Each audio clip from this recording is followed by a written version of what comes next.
Hello বন্ধুরা, জ্যোতি দিদির রান্নাঘরে আপনাদের সবাইকে স্বাগত। আমি আজকে একটি ঠাকুরের গান করব।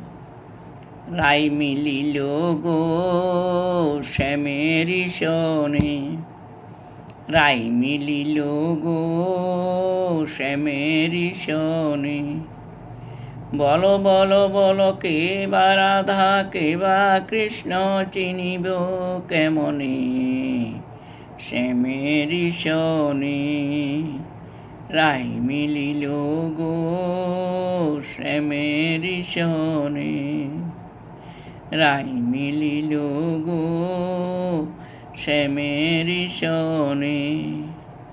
বলো বলো বলো কে বা রাধা, কে বা কৃষ্ণ, চিনিব কেমনে শ্যামের শনে।